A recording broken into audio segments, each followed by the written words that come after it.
Before we continue where we left off, let's hear who we have at the table, players and characters. Han, will you begin? Hello, I'm Han, and I am playing Winnie, Guardian of the Shared Sky. Brennan? I'm Brennan. I am playing Brother Arcos Gerard, Priest of Furia. And Rob? I'm Rob, playing Magnus Vale, Master of Day and Night. And I am Amelia Som, your GM. And if I remember correctly, you all are entering the city of Rel, the capital of Koira. So you all begin making your way toward the city. Rob, what does Magnus look like? Yes, Magnus has taken a new form that nobody in this party would have seen before. And it's a form that looks sort of alien on him because I think contrary to what I said last time, he looks like a sporting Fey lad in about his early 20s. But being Fey looks sort of younger, like sort of in his teenage years. His appearance is, I imagine him in my mind looking oddly similar to Link from Legend of Zelda Breath of the Wild, I think, in terms of like sharp features, elfin, and sort of androgynous. And he wears this like cyan, like light blue like cloak with green embroidery. I think the only person that I'd seen Magnus ever take this form is Julian, and it was an accident that Julian had seen this form. And it's never really been addressed between him and Magnus what happened. So he looks younger and has like blonde hair, green eyes, and is like very like sprite-like in the sense he's very energetic, very much unlike Magnus and unlike the Autumn Stranger. That this is a much different form than Magnus usually takes.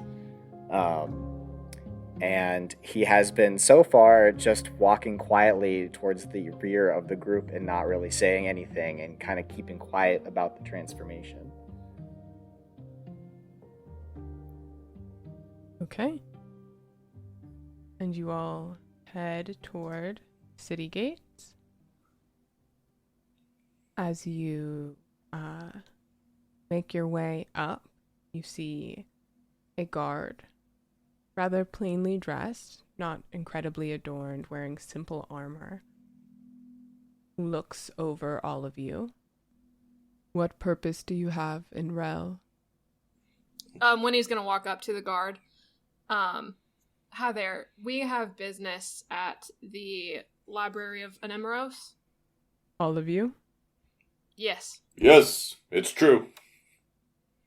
Do you consent to receive a magical spell?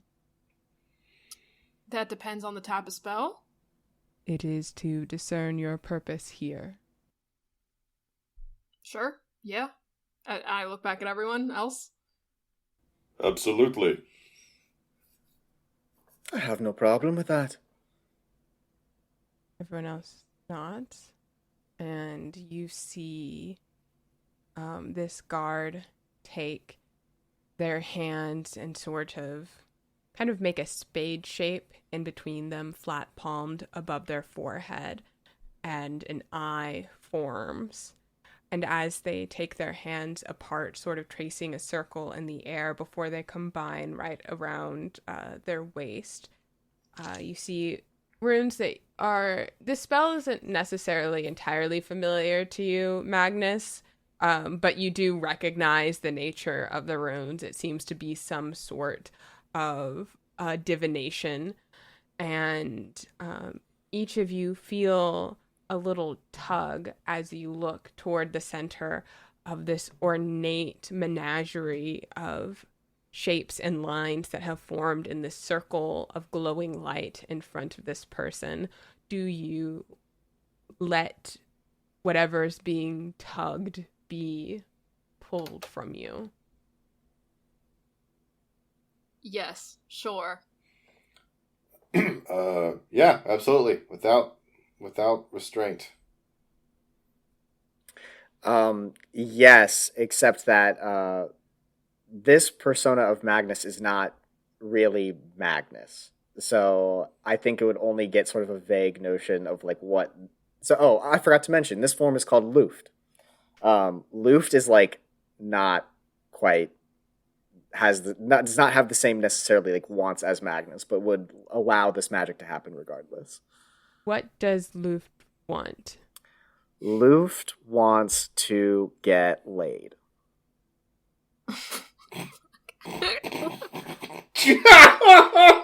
What's happening?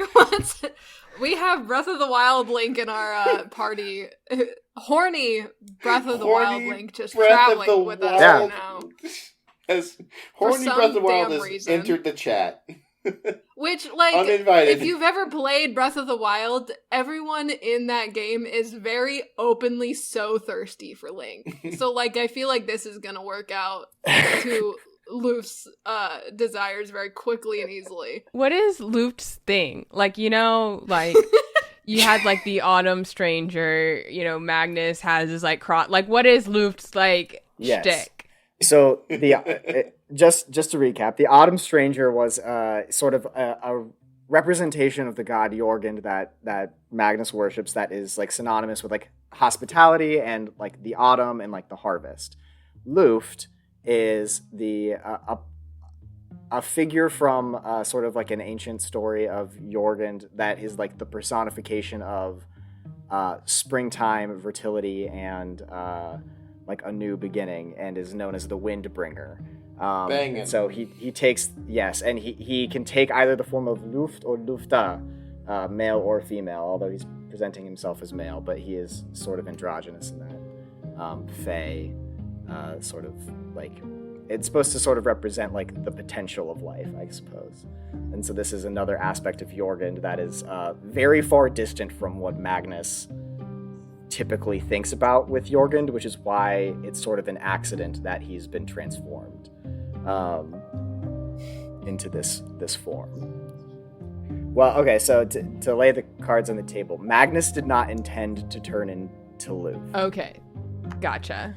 He meant to turn into the Autumn Stranger, and Luft is now here. Understood.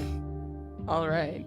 Oh, it's like, only Rob is gonna understand this, but it's like in Kingdom Hearts 2 when you want to use one of your drive forms and you get turned into anti-form and it's super annoying. Anyway. Yes, it's a very similar dynamic to that. He also, he speaks different. Yeah, so Luft is here. Okay. Yeah, so as the eye divination, it's like, this one wants to bang, my lord. This one is thirsty AF. Let it be known through my divination. Number 3, my lord. Hello, Christ. As this spell is cast,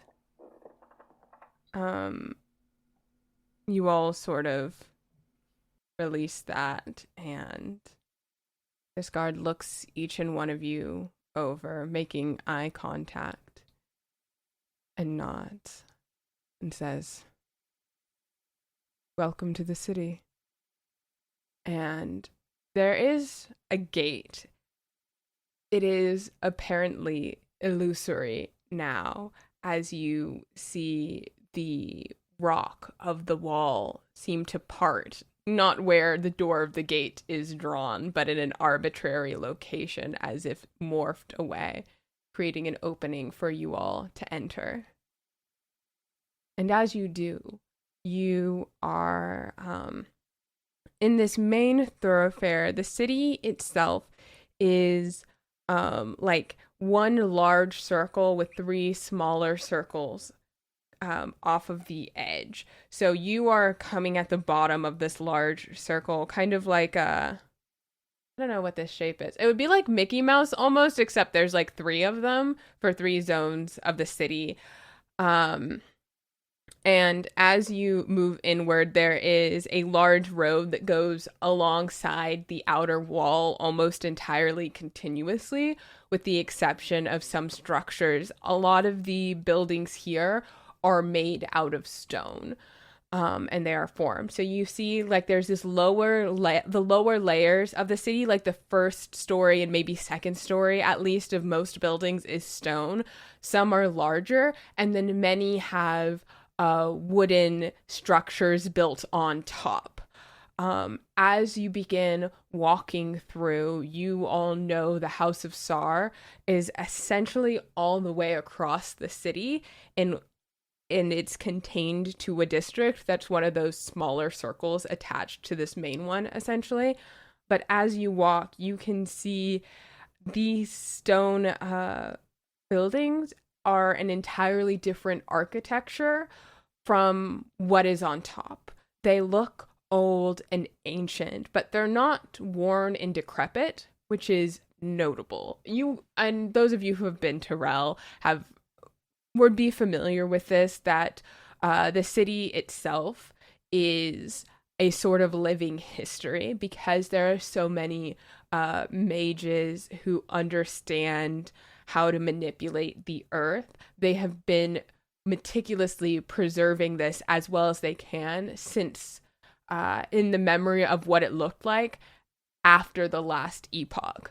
So the things that were destroyed then are destroyed now in the same placements, but other new life is built on top of it. You can see other stone buildings that are built on these foundations, and the new craftsmanship is more modern. Obviously, some of it is older. This is the first established city. So it's almost like the layers of the city as you go upward reflect the last almost 2,000 years of history, and in some cases even older. And you would also know that they have widened the city many times. So these outer areas tend to be newer as you are working your way into this main thoroughfare. It's a wheel and spoke kind of pattern. It's much more well organized than Forlorn from a visitor just stepping in perspective. It is very clear cut, very segmented and laid out. And you guys proceed inward. Are you heading straight to the House of Sar, or are you making any stops along the way? What time of day is it? Checks Winnie's hair. You guys slept the night and then you came in the morning? Yeah, I think that was. So that it was would the first be thing I it'd did. be pretty early in the morning. Not like early morning, maybe like 10 or 11. Mid-morning, as it were. Yeah, I think we just go straight there, unless anyone else has anything to do. You don't have any family in town, do you?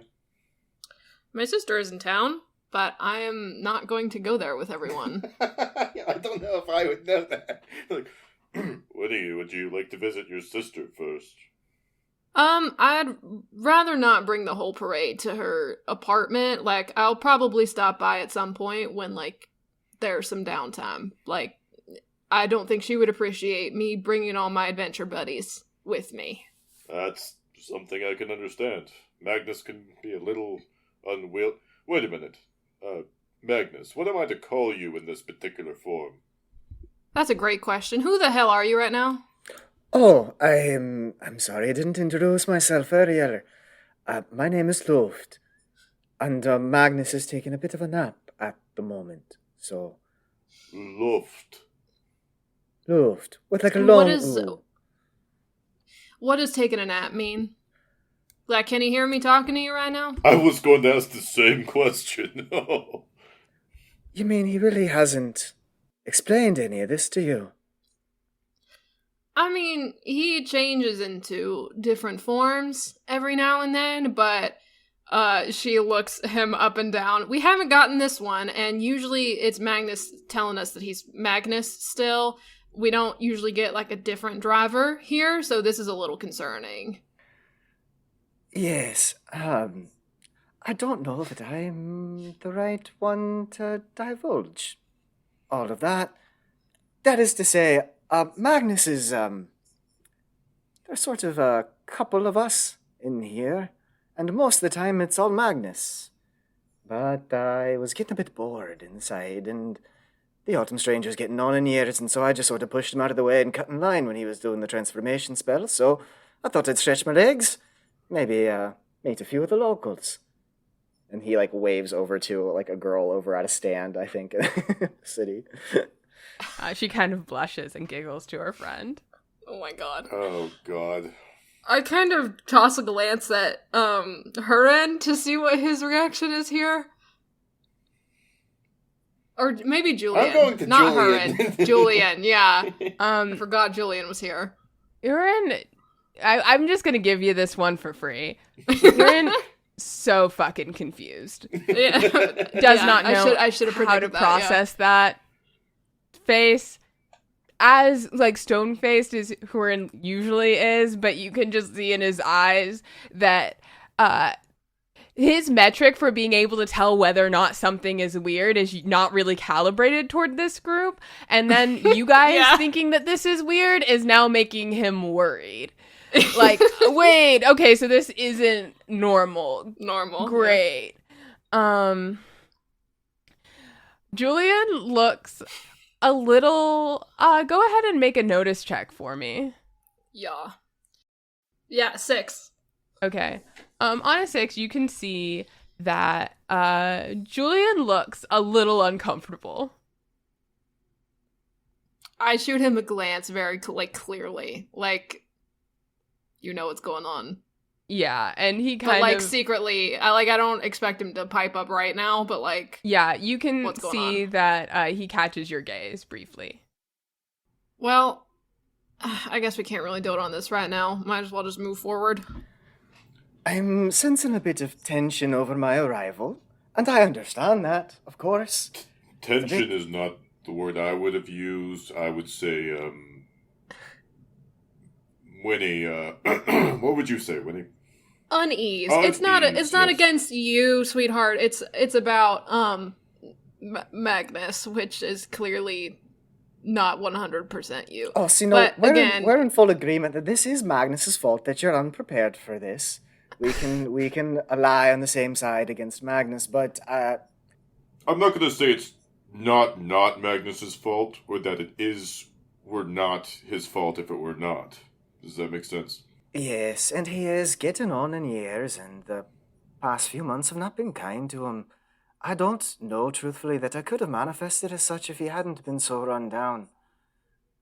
But that is to say that he is completely fine, and just because he's asleep doesn't mean he's sort of gone.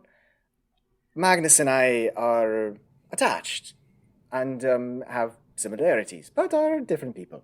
So, I heard you guys are on a quest. One more thing here. Asking for a friend, I must know. Getting on in years. We're about the same age. I will say I do age much more slowly, being a forest giant myself. But how old are you?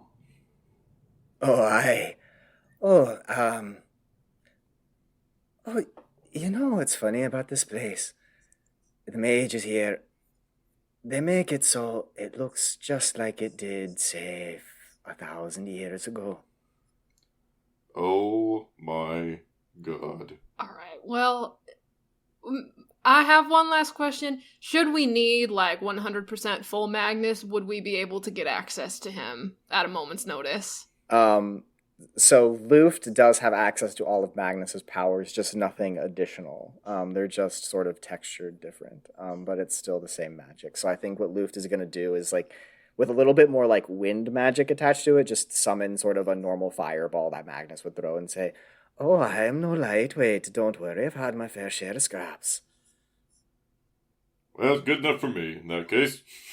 Okay.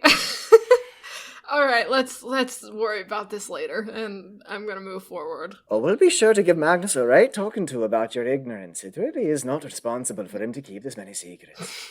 Can I, glance at Askarath really quick and just, I don't know if I could telepathically be like, you've seen a lot of interesting stuff, you've studied a lot of stuff, is this weird to you too? Just give her a look like, you know, like a grimace. Make a notice check. Uh, You need at least an 8. As Karath Queen, I'm I not- love her. I'm not sure we're gonna get an 8. That's it. Maybe my 4 exploded before falling off the desk. No, that's just a 4. Oh my god. Okay. She's hard You to got read. bennies if you want to use them. Yeah, I'm gonna re-roll the 6 real quick. Sure. That's- No, you re-roll the whole thing. Oh, the whole thing? Okay. Yeah, and you keep whichever one's higher. Oh my god. That's even lower.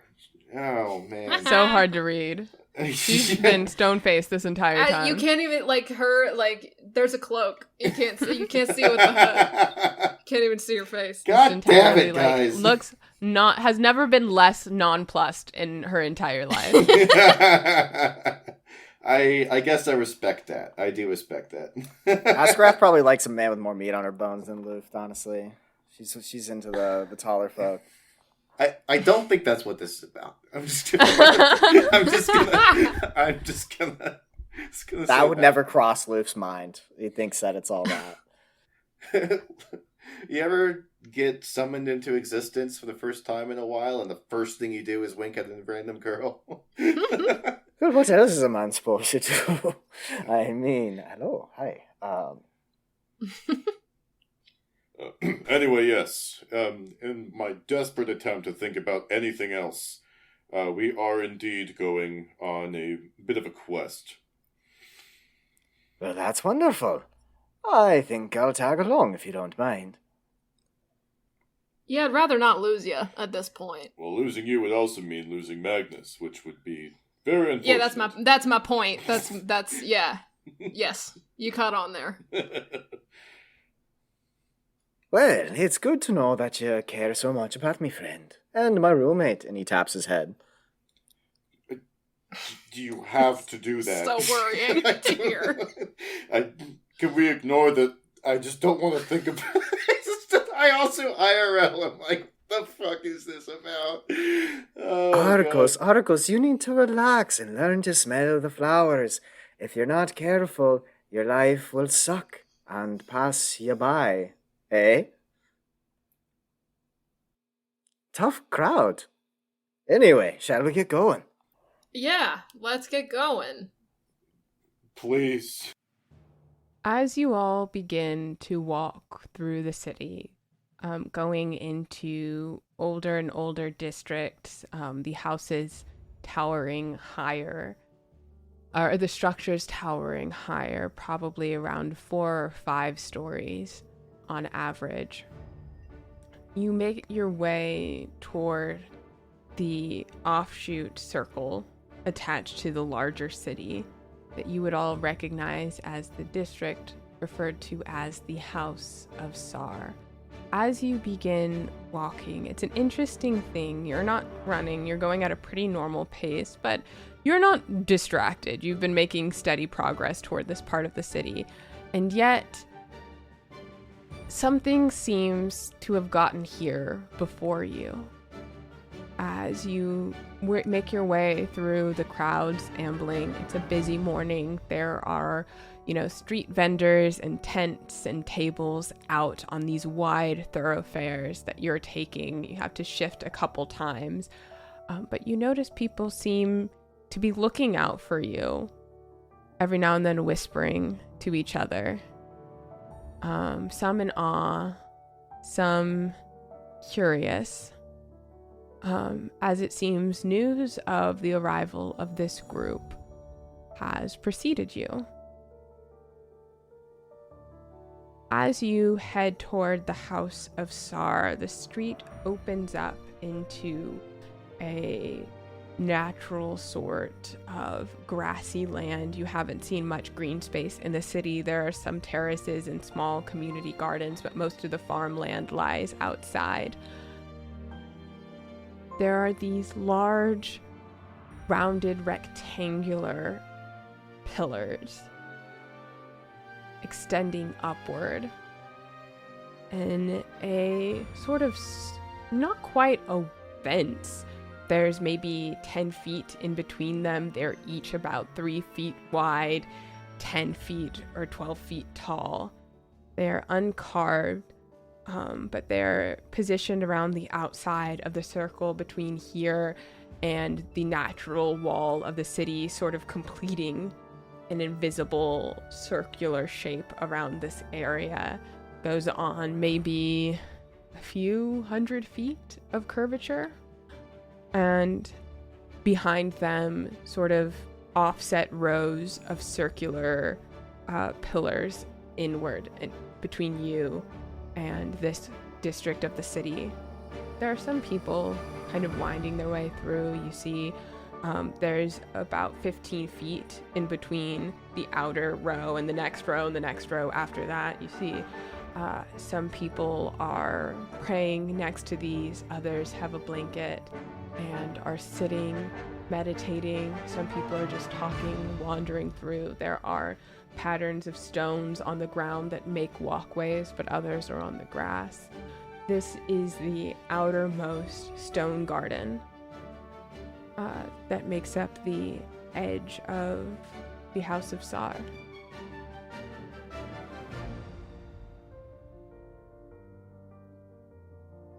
It's beautiful, isn't it? It's gorgeous. Absolutely breathtaking. It shines as bright as it did the first day I saw it stand. He's really gonna stop bringing that up. Also to be clear, these are like gray stones. They don't shine.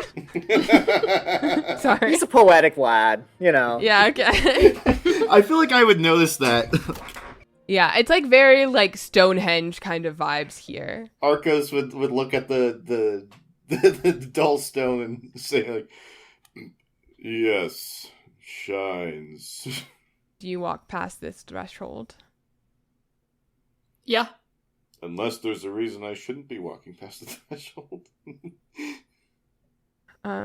As you do, this area extends for there's like 4 rows of these, each about 10 to 20 feet apart. In these concentric circles, the outermost ones are entirely smooth stone. The inner ones have carvings until you get to the innermost ones, and you see these beautiful relief sculptures of battles kind of winding their way up and around these large rounded rectangular forms. If you stop at one, you see carvings of chariots and soldiers marching in lines, fighting, floods, fires. It's incredibly meticulous stonework. Those of you who are more religiously inclined would know that this would be a sort of tribute to the god Mesenarea, who tends to be a sort of patron of many craftspeople.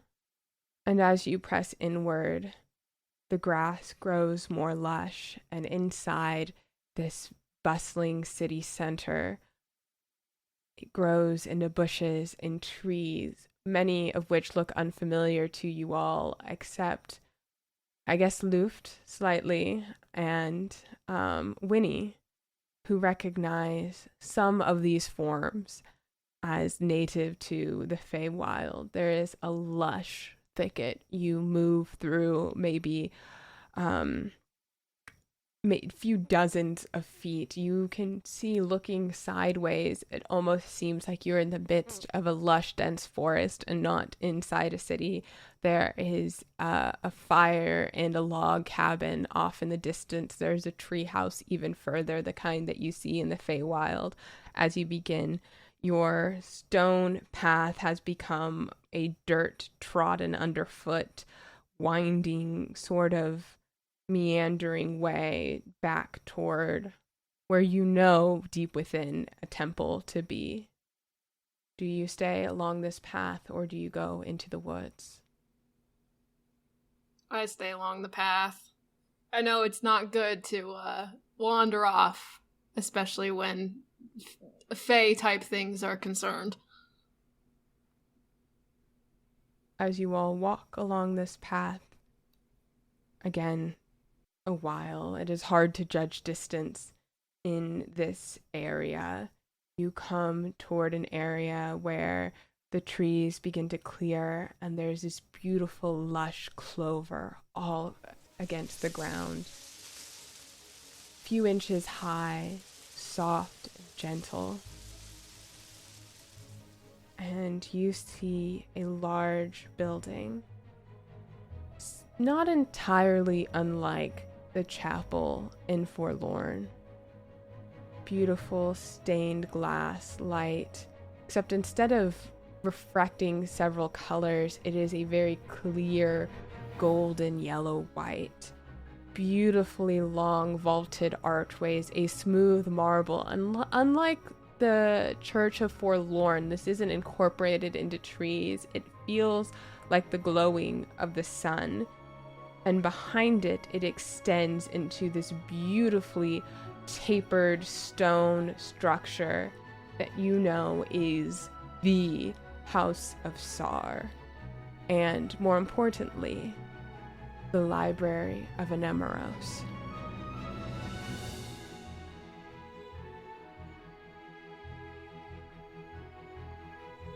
It stands before you.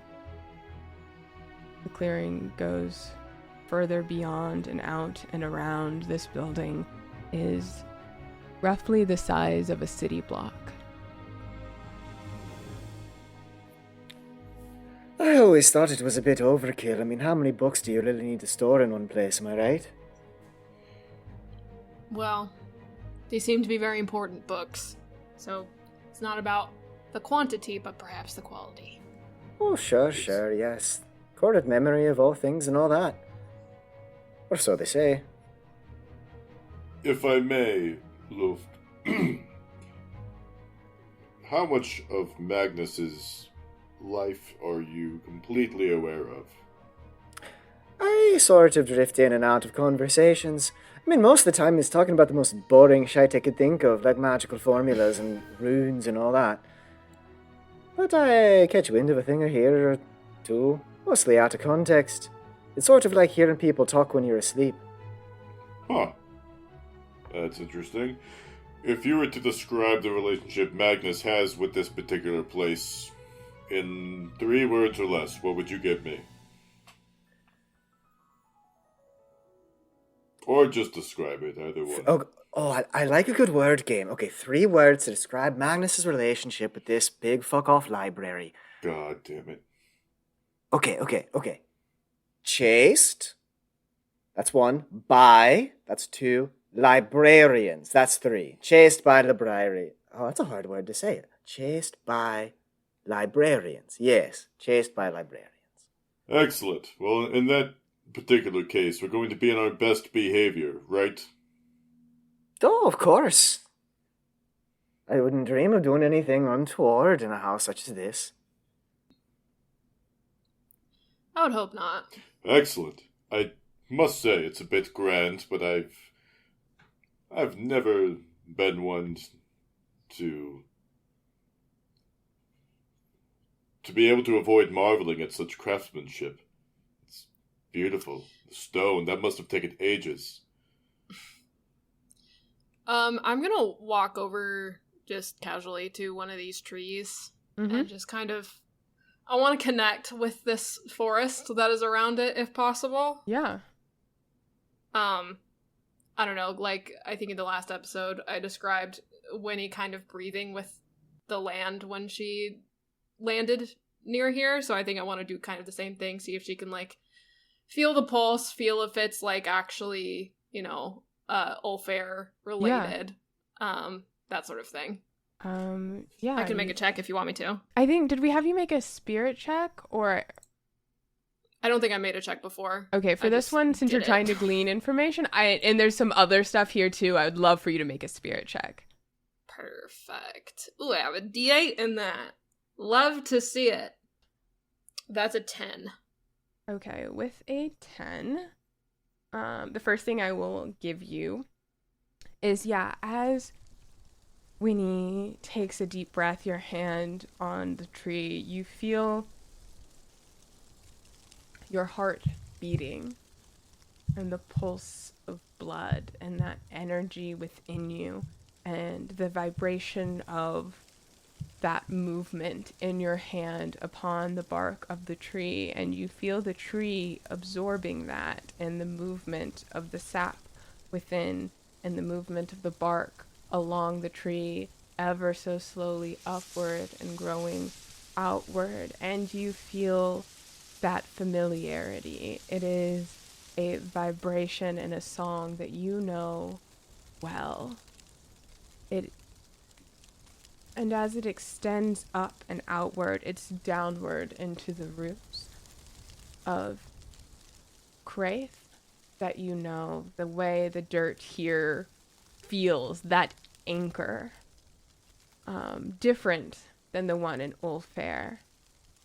But you feel the root systems that are intertwined and echo outward through this forest and the trees, and many of them feel familiar, and many of them do not feel of this world and are also unknown to you.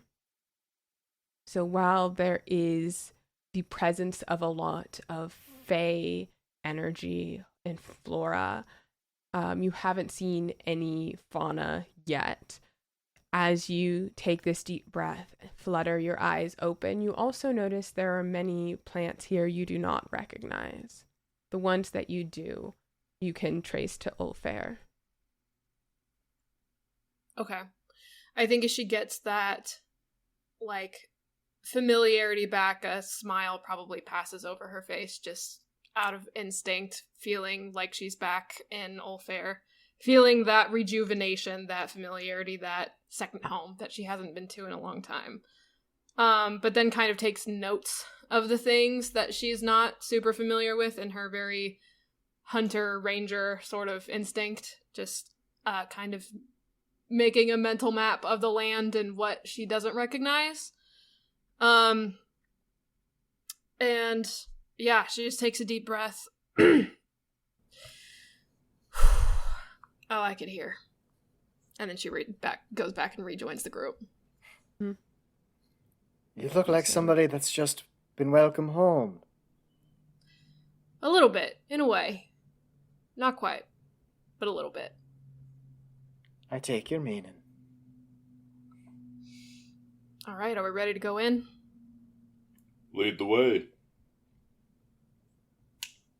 Going in. You head in. For such an impressive building, you notice that the frontal facade does not have a door. It has a large window that leads into a massive atrium. You, has Winnie been here before, do you think? Probably. I can't really think of, what context, but yeah, probably being once. such a well-known figure here, that, probably. Yeah, it would be common for certain types of meetings to happen here, especially ones that would involve ambassadors from the Twilight Wilds. Right. And as you approach, you walk a little bit to the right around kind of this frontal part of the building, and you see an unassuming wooden door that you open and enter through a fairly uninteresting plain hallway that opens up back, it curves around, opens back into this atrium where there is a beautiful chandelier 10 feet across, hanging downwards. There's no chains, no cords that hold it, but these circular halos of light that illuminate this space. 3 stories of books along the walls, some flying back and forth, constantly sorting and resorting themselves, walkways along the edges and spiral staircases all of the way up. There are step stools that you see. It's almost like a step stool that's 3 steps high, and then a pole in the center, and people walk and grab onto it, and it elevates them up to the top while others take the stairs. There is a central reference desk with a very short woman who is sitting, seemingly going over an incredibly large tome has these unfurled scrolls out and along the side, and you notice that aside from maybe a handful of scribes or scholars all wearing very similar off-white, warm-colored, unassuming robes, it is silent. There is no one here. And this woman with glasses does not look up when you enter and turns the page as she reads from one book to the next to the scroll, taking a few moments at each one, not bothered for time, doesn't acknowledge you. Do I know her? Yes, you would recognize her. She just goes by Lilith, and she is the head librarian of Anemoros. I'm going to, And very... I will say you would know that she is one of the most powerful people in this city, and certainly in this area of the city. Then I'm on good terms with this person. You are on good terms. I'm going to very quietly and cautiously, trying not to disturb her or scare her, walk up to her and say... You walk up and she holds up one finger. If you did not know her, you would assume this is rude. Right. Uh-huh. This is her polite way of saying, don't interrupt me. Uh-huh. And Yeah. you've never tried, but you know from story that you should wait. Mm-hmm. And she has you standing there for like a full 2 minutes as she continues looking, and then lowers her hand and looks up expectantly and says, well? Hello there, Miss Lilith. It's good to see you again. What brings you here, Winnie? Well, my friends and I here have a little bit of world saving to do, if you will, and our search has brought us back here to the Library of Anemoros. And what do you seek from the Library of Anemoros? She kind of gets a little bit uncomfortable at this question because we still really don't have a concrete answer on what we're looking for, right? Correct. Me asking? Okay, well, we don't really have a concrete answer to that question. We have, in more or less of a way, kind of lost the path a little bit, and we believe that we have clues that are leading us here. Our leads took us to another location in the Church of Furia back in Forlorn, and exploring the crypt under the church, we were able to speak with some being that we believe to be in connection with the Blight and everything else that's been going on. And our other location that those same leads are bringing us to is here. So we're just hoping to come here looking for a little bit of an answer, because we did find a little bit of one in the last place. Looking for an answer. Well, luckily for you, that is what librarians do. So all I ask is, what is your question? Let me get back to you on that one. And I'm going to kind of step away, back and rejoin the group. Hey y'all, she wants a question. What's our question here? My first suggestion is one that will not result in one of us getting hit by a rock. I would also like that. Same page. See, this is the type of situation, Luft, where Magnus would be really great to have, because I feel like he's really good with the questions and the history and magic and all this sort of stuff. I wasn't going to say it, but now that it's been said, that's entirely correct. So if you could just, woo, you know what I mean? If you could, But that's so boring, and I just got here. I actually do have a question of my own. Excuse me, Miss Lilith, Miss Librarian. Hello, my name is Luft. I was wondering, would you have any books, by any chance, about the god Jorgen? Just some of the old stories, you know. Yes, are you looking for historical references, folklore, patterns of worship, concepts, interpretations of words, claims of sightings? We have many books on Jorgen. You see, like, Lilith sees, like, Luke's eyes sort of lose focus somewhere in the middle distance beyond her shoulder, and then he sort of, like, shakes his head and says, just the oldest stuff you got, I think. The oldest things are in the restricted section, but I can direct you to some stories of folklore that you may find interesting.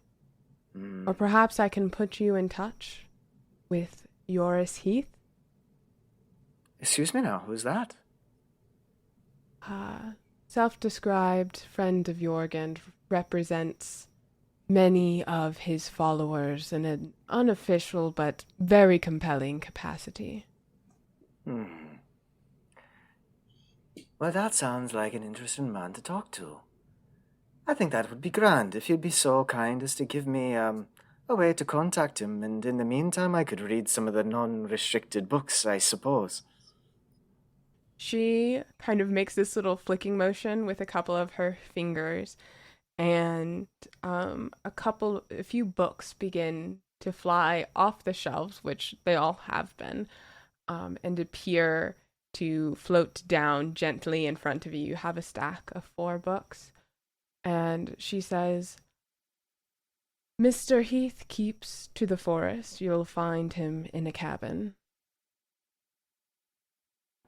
I see. Well, thank you very much. And by the by, that was a beautiful use of wind magic, dear. I know. Atta girl. And he takes his books happily and finds a table to just sort of sit and read through some of these stories at. Easy enough. I'm gonna go back up to her because I have thought of a question. I think, Lilith, where we need the most direction is direction. Where do we go to stop all of this? I think you will find your answer in the Pavilion of Wonder. All right. Where is that? Down that hall, 2 lefts, a right, down, outside.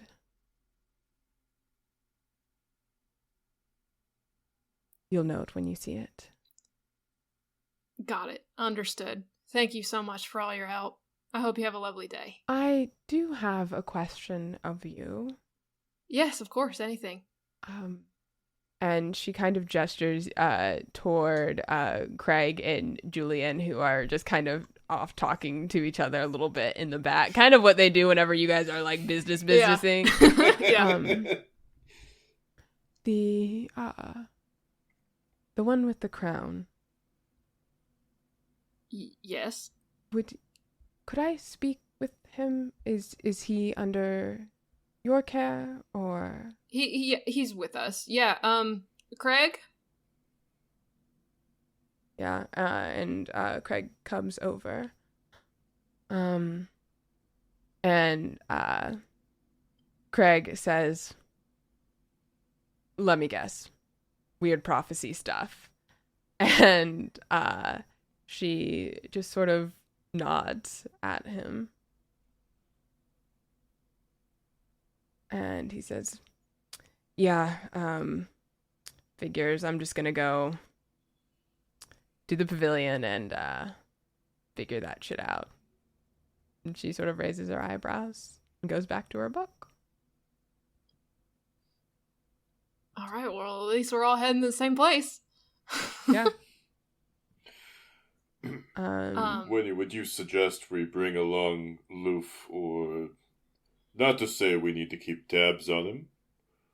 but I think it's best we should keep tabs on him. I think Magnus would want to be as close to the action as possible. I think he'd be mad at us if we didn't bring him along. an excellent point. Luft, you can bring your books as long as you don't leave the property with them.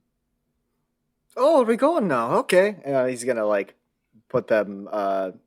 He's just gonna carry them, I guess. Along with Magnus's staff. I'm sure Magnus has some sort of bag. Yeah, he does. He has a satchel. Designated I'm book just gonna put satchel. it in there. Yeah. A Magnus brand designated book satchel for $9.99 a month. As you all begin walking, she looks up from her books at Huron, who is still taking this place in, as he tends to do when you all have moved past something. Yeah. And says, "You look lost." And he says, "Yeah, that's an understatement. I've often found that we can learn a great deal about ourselves and the world around us through the stories of those who came before. Could I show you something?" And he nods, and she begins taking him to a table and some books. And he's going to sit down to read them. Yeah, Luft on his way out is gonna notice that Huron's staying behind and is gonna say, "Oh, I see. You're going to stay here then, Huron, right?" Yeah, you all seem pretty safe here, and this is a lot for me. A lot. He says, is that all right, Magnus, or Luft? Luft is going to approach him, and for the first time he's going to look a little bit sad, and he's going to say, "I'm sorry, Huron, that your brother is a bit of a mess at the moment. But, of course, you can stay here." And he sort of looks like he has a headache, and he says he loves you. He smiles and just sort of nods. Anyway, he'll probably come back in a day or two with a wicked hangover, so you can yell at him then. Yeah, and he smirks a little bit, and yeah. You head off to the group toward the Pavilion of Wonder. Down the hall, 2 lefts, right, down another hall. You head out to this opening, and you see this circular stone pavilion, probably 100 feet across. It is flat. All the stones, there's no grout in between them. They are each meticulously measured and laid, concentric circles, each made of different materials. And in the center, a deep black stone surrounded by white marble and blue sapphire and then jade and emerald and ruby. All of these entirely impossibly large quantities of precious stones, entirely smooth and flat. And Craig says, "I had a dream about this." Yeah? You want to explain a little bit? As much as you want, but Yeah. This is it's like a place for conjunction. Puts things into alignment. It's very holy. All of the gods are here in a way. What kind of things does it put into alignment? I don't know. It was kind of a feeling. Got it. I'm gonna walk towards all the jewels and gems and pretty shiny things. Yeah, they're all these concentric circles of brick. You are walking on each one about a foot wide. So you walk past, it's like an inventory of all of the different precious stones that exist in this world. And you make your way to the center. And it's quiet. You are normally in tune with nature. And now, more than usual, you feel the wind as it circles around you. It is soft. You spend your life guarding these portals that exist in between worlds. And while you don't ever get in that in-between space of nil, for a moment, every time you cross the threshold, there is this feeling, like almost the memory of a tingling sensation. It is so brief. It is only for that thinmost plane where the two worlds intersect. And here you feel it coursing everywhere in the wind. And you feel the sense of infinity and of loss. And when you were deep, deep beneath the earth, you felt that rumbling inside you, that you could feel a message, and it was deep and guttural and visceral. And now you feel something that is flowing through you as it flows through everything in this plane and the next. You are here physically, you're even here mentally and spiritually, and yet you can feel as though all of the planes and everything is intersecting on top of itself. And as the wind picks up around you, something not entirely similar, not entirely different, whispers in your ear. The end, after the end, after the end, after the end, over and over again.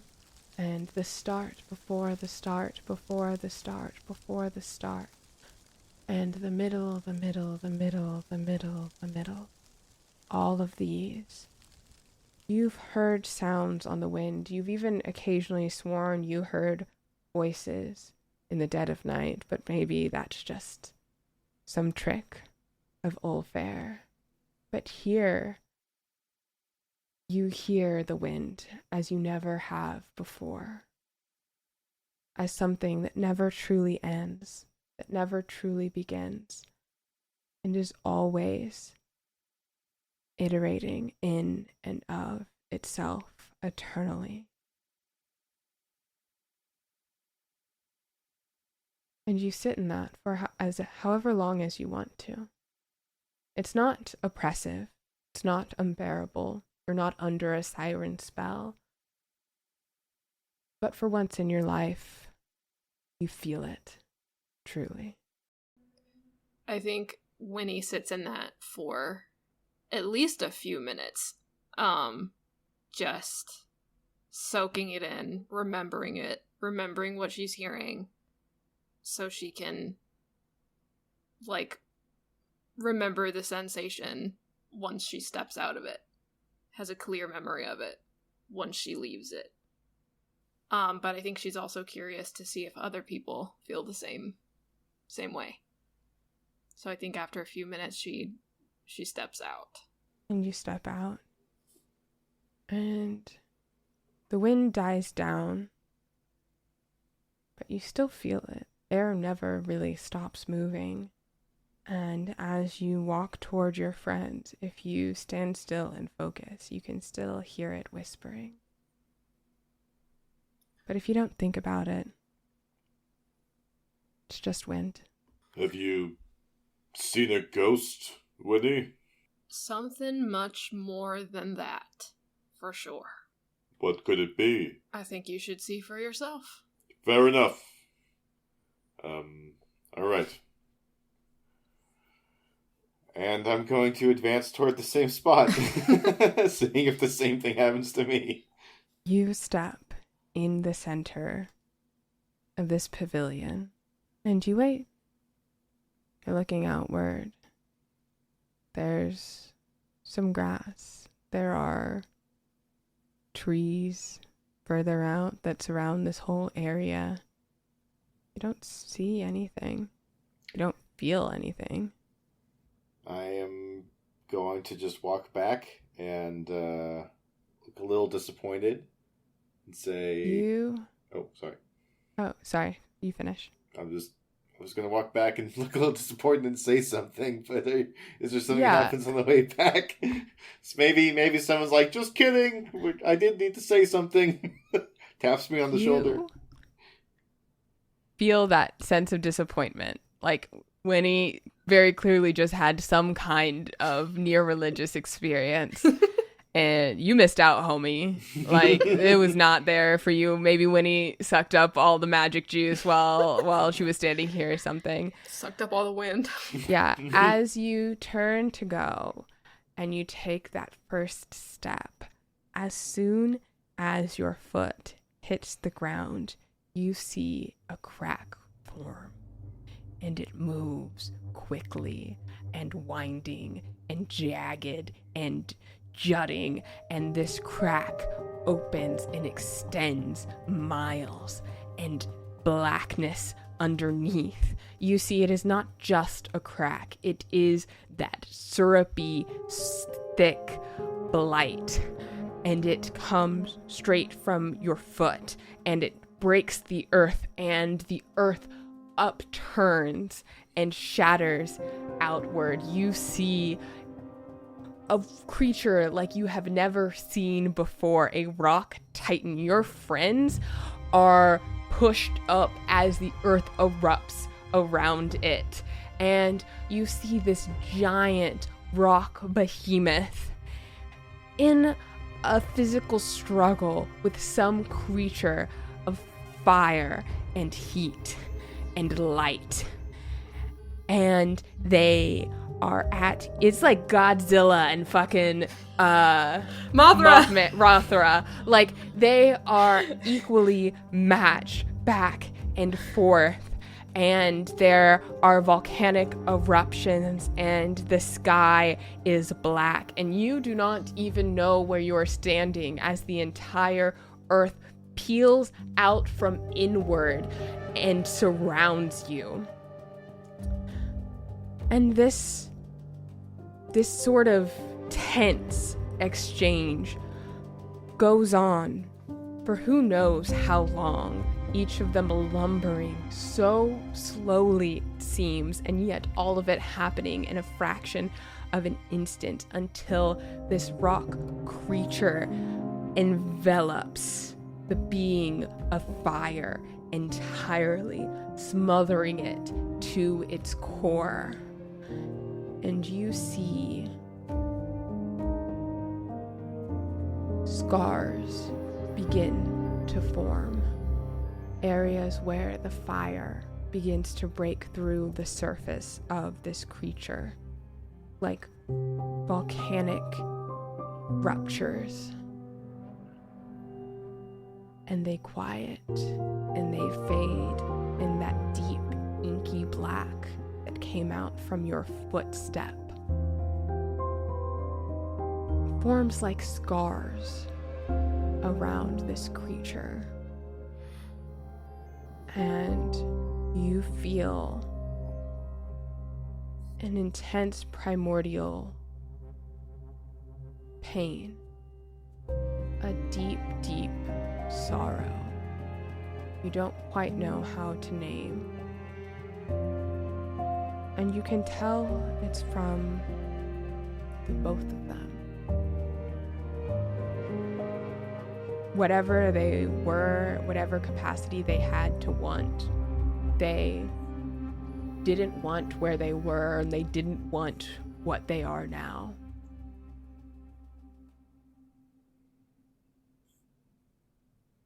And as you lift your other foot to take that next step.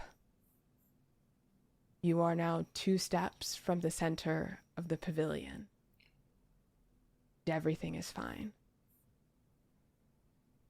Arcos will collapse onto his knees, and I probably feel dizzy enough to start vomiting, honestly. Just like really very sick and disoriented. You start vomiting on the Pavilion of Wonder. You don't even have to roll for it. What are you Roll for sick. You handled that much better than I did. What? What did you see? The sun thing you saw looked like the beginning of the world, or maybe the end of it. One or the other. I didn't see anything like that. I'm gonna go help him up. Easy enough. Oh. Well, now I'm just itching to try it and see what happens. Whoa. I want to see the end of the world. That sounds neat. That's not what I saw. I What did really you didn't see. I didn't see anything. I just like Craig said, it was an alignment. It felt like, I don't know. It's like I felt at with the earth, one with everything. I didn't see anything. It wasn't disorienting. It wasn't dizzying. You saw the end of or the beginning of the world? You know the stories of old of the beings, the primordial things that... Do you know? I'm afraid... Would you be meaning the Titans there, Arcos? Not well educated on the matter, I'm afraid. Yeah, I know about... Most people know about the Titans, yes. Yeah, you remember the Titans? Sure do. Sure do. Great movie.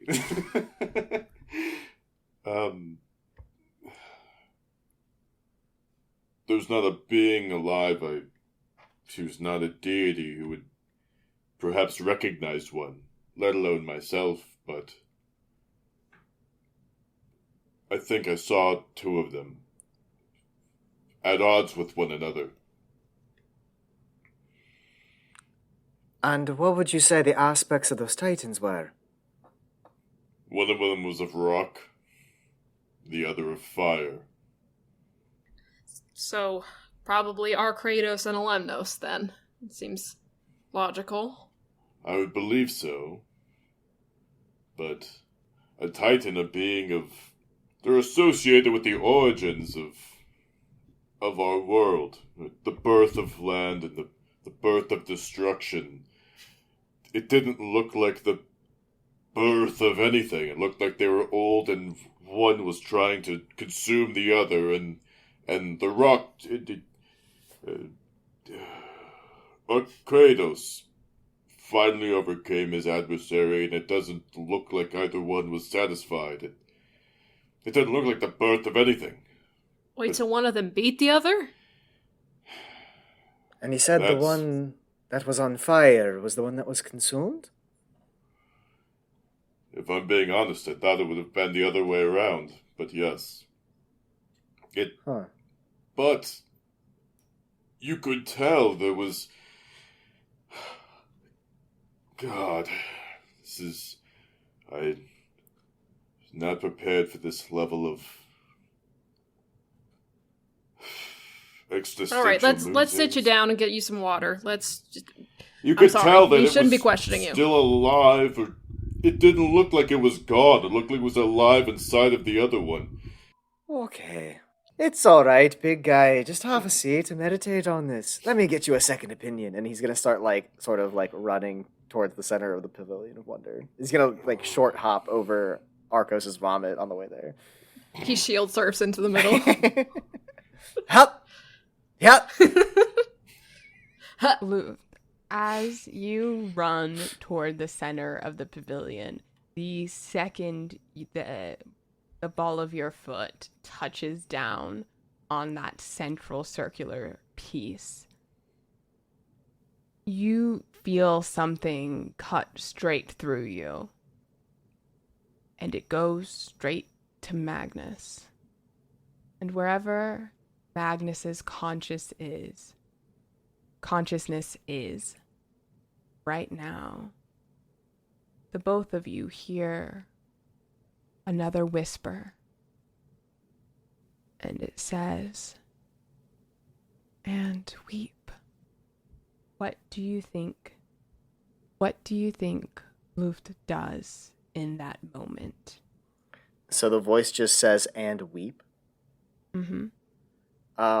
Luft has sort of had just like a very like youthful, like happy expression for most of the time that he's been manifested. I think when he hears those whispers and he like finishes that step, he's still like smiling brightly, but like Magnus's eyes, the purple cross eyes, are like weeping despite the smile and the joy. And Magnus, somewhere deep within Luft's subconscious, is having a dream, I think, about a lonely tower and a missing empty space in the bed and wilting flowers. That's what you get. Ah, that was upsetting. I didn't see the end of the world, though, which is a good thing. So, anybody fancy a snack? Yeah, definitely. And I'm gonna hand out everyone's favorite snacks. A welcome sight.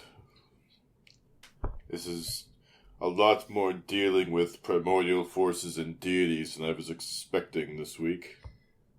So, we went from, just to recap, incredibly comforting to incredibly disturbing to just somewhat off-putting.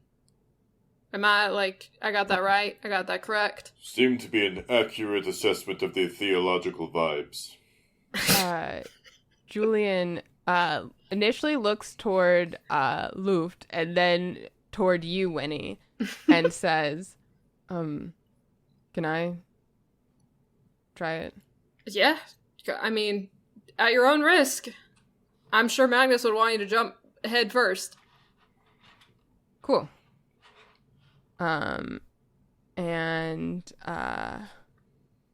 He heads toward the center. And he stands there for a moment, like, with this expression on his face. It's so unfortunate because they don't have, like, IMAX in this world, but I imagine it's, like, the feeling of watching... I didn't see the first Avatar movie in theaters, but I was told it was a very good visual experience. Yes. And I imagine that's what he's seeing. Avatar 3D. Avatar 3D IMAX. That's the vibe. And I'll let the audience know. Julian steps on this central place and instinctively looks up and outward. And the sky begins moving. Day, night, time passes, and it's going so quickly it is hard to tell if it is moving forward or backward. And Julian sees the world of Kraith and stones coming back up from the sea, cliff sides becoming mountains. A story running in reverse and forward at the same time, infinitely in both directions. And he hears the word, which he says out loud in a breath, almost a whisper. Mausolea.